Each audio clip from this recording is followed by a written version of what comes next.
Good morning students. Previous lecture में हमने discuss किया था इलेक्ट्रोमैग्नेटिक वेव थ्योरी। उसके बिहाफ पे हमने डिस्कस किया था जो आपकी लाइट है उसका नेचर कैसा है, वेव नेचर है। नाउ हम इसमें डिस्कस करेंगे particle nature of electromagnetic radiation. उससे पहले हमारे पास टू टर्म्स हैं जो आपके इलेक्ट्रोमैग्नेटिक वेव थ्योरी ने एक्सप्लेन नहीं की थी। फर्स्ट तो उसमें ब्लैक बॉडी रेडिएशन है और सेकंड आपका क्या रहेगा उसमें, फोटो इलेक्ट्रिक इफेक्ट। तो फर्स्ट हम डिस्कस करते हैं black body radiation. Black body क्या होती है बेटे? कोई भी ऐसी बॉडी जो परफेक्टली ऑब्जर्वर और परफेक्टली एमिटर होती है। मान लो कोई भी लाइट फॉल करते हो आप किसी भी बॉडी पे, या कोई भी मान लो आपके पास मेटल सरफेस है, तो वो उस टाइम के बाद वो आपकी क्या हो जाती है, हॉट हो जाती है। मीन्स वो कॉन्टीन्यूसली जो आपकी फ्रीक्वेंसी है डिफरेंट लाइट की, आप वो क्या करती जा रही है, एब्जॉर्व करती जा रही है। उसके बाद उसका जो टेम्परेचर है वो क्या हो जाता है, इंक्रीज हो जाता है। मीन्स कोई भी ऐसी बॉडी जो परफेक्टली ऑब्जर्वर है, मीन्स जो भी लाइट फॉल करोगे उसको वो क्या कर लेगी, एब्जॉर्व कर लेगी, या फिर परफेक्टली एमिट करती है लाइट्स को। तो ऐसी रेडिएशंस को, ऐसी बॉडी को हम क्या बोलेंगे, ब्लैक बॉडी बोलेंगे। तो फॉर एग्जांपल हम आयरन का ले लेते हैं। तो फर्स्ट अगर आयरन को हम हीट करते हैं तो उसका जो कलर है आयरन का वो डल रेड हो जाता है। फिर आप फर्दर उस पर फ्रीक्वेंसी फॉल करते हो तो जो उसका कलर है वो ऑरेंज, देन येलो, वाइट और ब्लू। वो आपका किस पे डिपेंड करता है, फ्रीक्वेंसी पे डिपेंड करता है। अब रेड की जो फ्रीक्वेंसी होती है वो लो होती है। फिर जैसे जैसे आप फ्रीक्वेंसी बढ़ा रहे हो, मीन्स इंटेंसिटी ऑफ लाइट वहाँ पे इंक्रीज़ कर रहे हो, तो उस केस में आपकी जो लाइट की जैसे जैसे फ्रीक्वेंसी आपकी इंक्रीज़ होगी वैसे वैसे आपका कलर की जो कलर की है आपका वो भी क्या होगा, चेंज होगा। आपने पीछे अभी इलेक्ट्रोमैग्नेटिक स्पेक्ट्रम में स्टडी किया था कि जो आपका विजिबल रीजन है उसमें आपका विबग्योर होता है। तो उसमें आपके पास जो आपके ब्लू कलर है जो उसकी फ्रीक्वेंसी क्या थी, वो हायर फ्रीक्वेंसी थी, और रेड कलर की फ्रीक्वेंसी आपकी क्या थी, वो आपकी लोअर फ्रीक्वेंसी थी। अब जैसे ही फर्स्ट थिंग आप आयरन को हीट करते हो तो सबसे पहले वो रेड होता है, मीन्स उस फ्रीक्वेंसी रेंज को वो एब्जॉर्व कर लेता है। फिर आप फर्दर हीट करते चले जाते हो तो वो एटलीस्ट आपका कहाँ चला जाता है, ब्लू कलर हो जाता है उसका, जो हायर जो फ्रीक्वेंसी वो एब्जॉर्व कर लेता है। बट आपने पीछे स्टडी किया था जो आपके पास वेवलेंथ होती है वो इन्वर्सली रहेगी आपकी किसके, फ्रीक्वेंसी के। तो इट्स मीन जो रेड लाइट की है वो हायर फ्रीक्वेंसी है और जो आपके पास ब्लू लाइट है उसकी लोअर वेवलेंथ है। तो रेड लाइट की हायर वेवलेंथ है और ब्लू लाइट की क्या है आपके पास लोअर वेवलेंथ। एक ग्राफ ड्रॉ करते हैं इन बिटवीन आपका इंटेंसिटी एंड वेवलेंथ।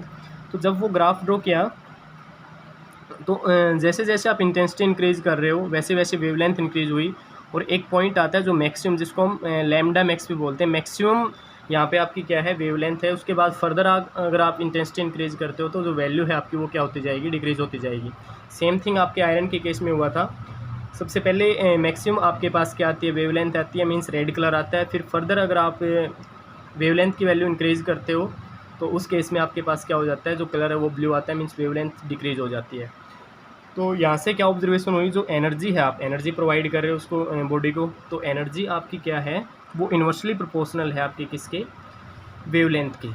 मीन्स जितनी ज़्यादा वेवलेंथ है एनर्जी वहाँ पे कम है। अब मान लो ब्लू कलर में देखो, यहाँ पे वेरी हाई टेम्परेचर पे आपके पास एनर्जी यहाँ पे हायर है, तो यहाँ जो ब्लू लाइट है आपकी उसकी वेवलेंथ क्या होती है, आपकी लोअर वेवलेंथ होती है। तो इसके बेस पे क्या कंक्लूजन है, longer the wavelength lower is the intensity. Obvious सी बात है, जितनी ज़्यादा वेवलेंथ की आप लॉन्गर होगी आपकी जो इंटेंसिटी वो लोअर होगी।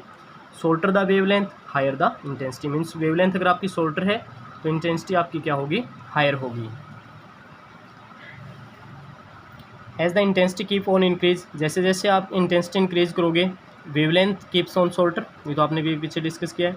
एंड अल्टीमेटली मेरे रीच द यूवी रीजन्स, फिर वो आपको विजिबल से किस में चला जाएगा, यूवी रीजन्स में, जिसको हम कोई भी कलर आइडेंटिफाई नहीं कर पाएंगे। तो ये था आपका ब्लैक बॉडी रेडिएशंस। तो ब्लैक बॉडी क्या होती है, कोई भी बॉडी है जो आपकी परफेक्टली ऑब्जर्वर है या फिर परफेक्टली एमीटर है।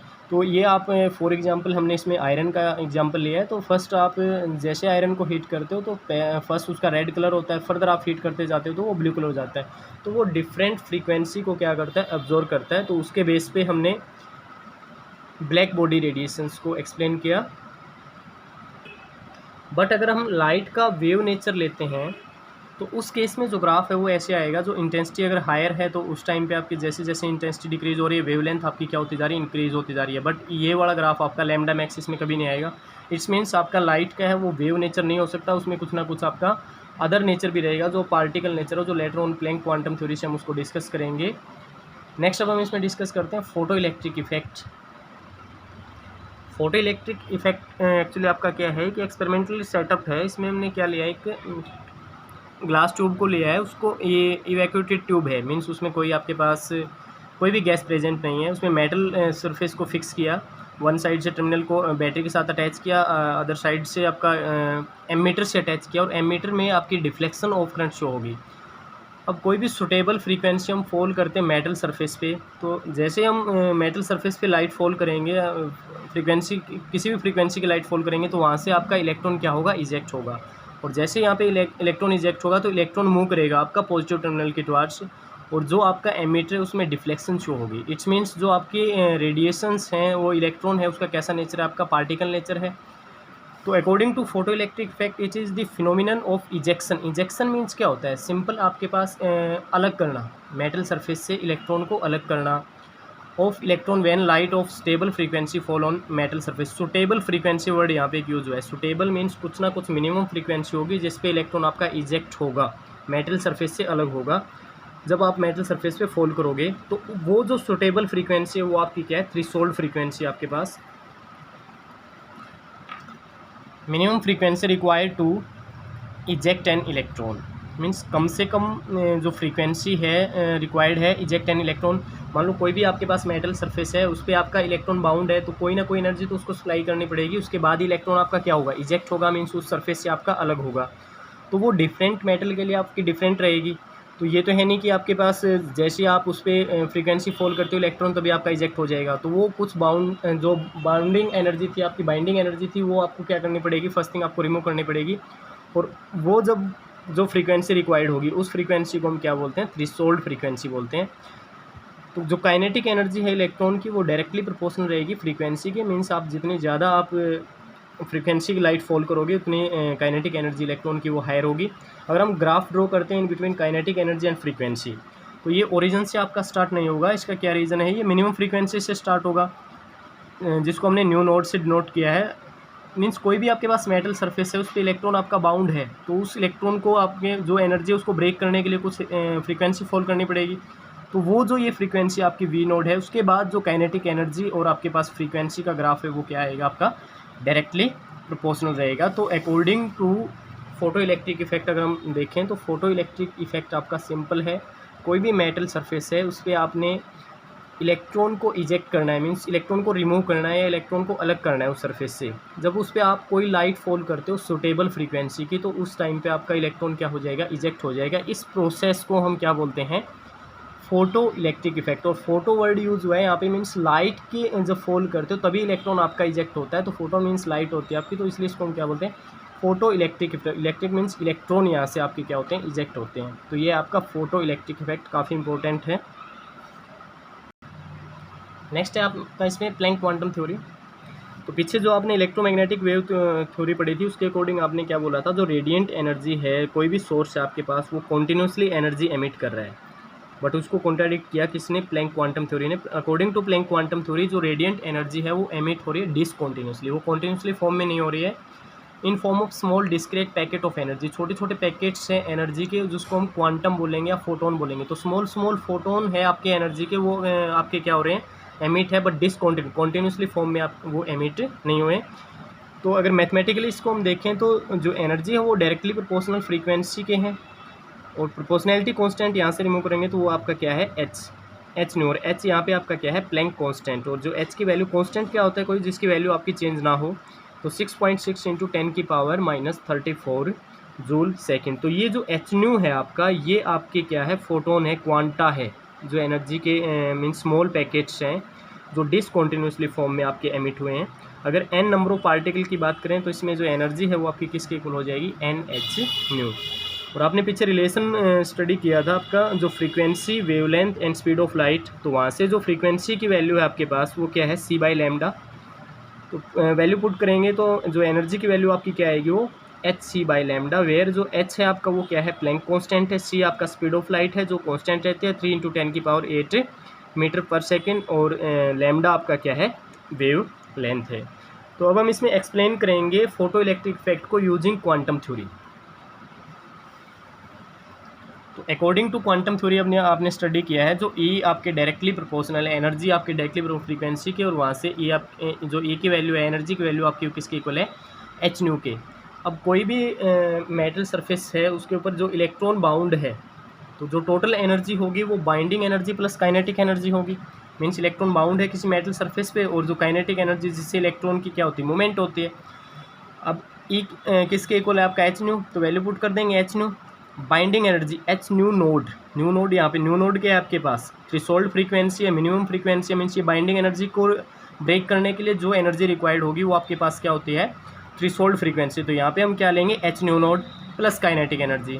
तो अगर यहाँ से काइनेटिक एनर्जी की वैल्यू कैलकुलेट कर दें तो H nu minus H nu node.